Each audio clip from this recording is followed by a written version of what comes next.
Breaking news చూస్తున్న betting apps promotions కేసులో anchor Vishnupriya సహా పలువురు టాలీవుడ్ సెలబ్రిటీల పేర్లు బయటకు వచ్చిన సంగతి తెలిసిందే. ఇక ప్రముఖ నటులు, సోషల్ మీడియా ఇన్ఫ్లుయెన్సర్లు, యూట్యూబర్లతో సహా మొత్తం 25 మందిపై మియాపూర్కి చెందిన సైదరాబాద్ పోలీసులు కేసు నమోదు చేశారు. దీంతో ఈ కేసు విచారణలో భాగంగా ఇప్పటికే పంజాగుట్ట పోలీసులకు తన వాంగ్మూలం ఇచ్చిన విష్ణుప్రియ తాజాగా తెలంగాణ హైకోర్టును ఆశ్రయించింది. ఈ కేసుపై క్వాష్ పిటిషన్ దాఖలు చేసింది విష్ణుప్రియ. బెట్టింగ్ యాప్స్ కేసులో తనపై నమోదైన 2 ఎఫ్ఐఆర్లను క్వాష్ చేయాలంటూ యాంకర్ విష్ణుప్రియ హైకోర్టులో పిటిషన్ దాఖలు చేసింది. దీనిపై హైకోర్టు విచారణ జరపనున్నట్లు సమాచారం.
బ్రేకింగ్ న్యూస్ చూస్తున్న బెట్టింగ్ యాప్స్ ప్రమోషన్ కేసులో యాంకర్ విష్ణుప్రియ సహా పలువురు టాలీవుడ్ సెలబ్రిటీల పేర్లు బయటకు వచ్చిన సంగతి తెలిసిందే.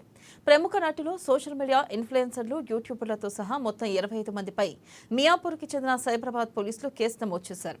దీంతో ఈ కేసు విచారణలో భాగంగా ఇప్పటికే పంజాగుట్ట పోలీసులకు తన వాంగ్మూలం ఇచ్చిన విష్ణుప్రియ తాజాగా తెలంగాణ హైకోర్టును ఆశ్రయించింది. ఈ కేసుపై క్వాష్ పిటిషన్ దాఖలు చేసింది విష్ణుప్రియ. బెట్టింగ్ యాప్స్ కేసులో తనపై నమోదైన 2 ఎఫ్ఐఆర్లను క్వాష్ చేయాలంటూ యాంకర్ విష్ణుప్రియ హైకోర్టులో పిటిషన్ దాఖలు చేసింది. దీనిపై హైకోర్టు విచారణ జరపనున్నట్లు సమాచారం.